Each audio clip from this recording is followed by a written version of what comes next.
O designado estilo manuelino é um dos tópicos mais escorregadios da história da arte em Portugal, o que resultou numa incompreensão e desinformação por parte da população portuguesa e estrangeira. Por isso, neste vídeo, vamos olhar para a arte manuelina e tentar entender afinal o que é. Antes de começarmos, não se esqueçam de fazer like e subscrever.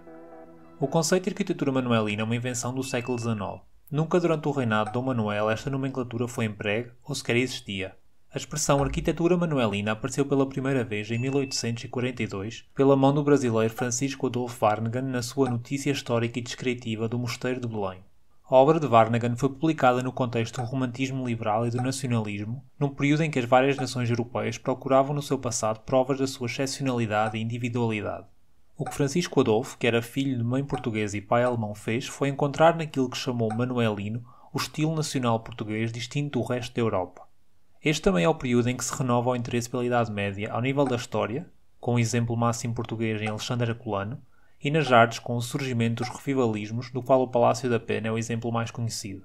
Rapidamente o conceito manuelino foi adotado pela historiografia portuguesa e internacional, recebendo maior destaque o Mosteiro dos Jerónimos, a Torre de Belém e a janela da sacristia do Convento de Cristo em Tomar, incessantemente apontados como obras-primas do manuelino, sobrepondo-se a todas as outras. O mesmo ocorreu noutros países com o aparecimento de conceitos como o isabelino em Castela ou o Tudor em Inglaterra.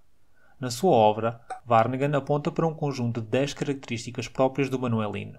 Estas, no entanto, são maioritariamente aspectos ligados à epiderme do edifício, ou seja, à decoração.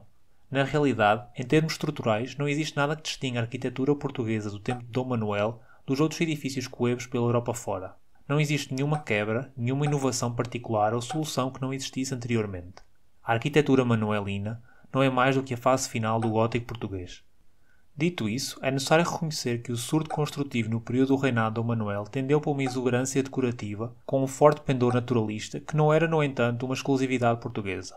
Esta exuberância talvez se explique pelo facto de no reinado de Dom Manuel se tenha assistido a um forte desenvolvimento económico, fruto do comércio ultramarino, que resultou num surto construtivo como antes Portugal, um país pobre, nunca tinha assistido.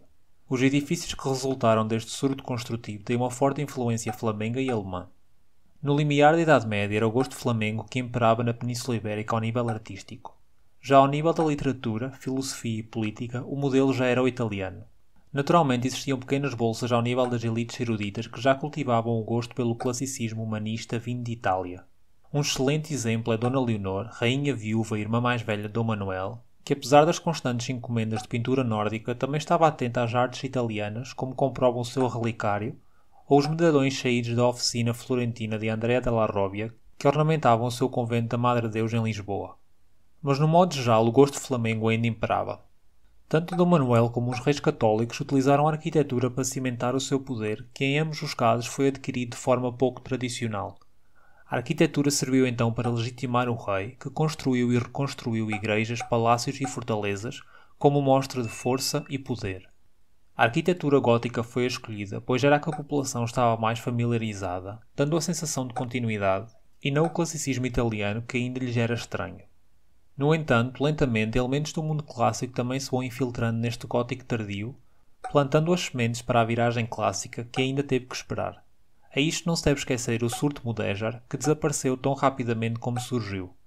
Assim, a arquitetura manuelina serviu, antes de mais nada, para projetar a imagem do rei Dom Manuel como senhor de um vasto império, num momento de particular euforia em Portugal. Obrigado por assistirem e até ao próximo vídeo.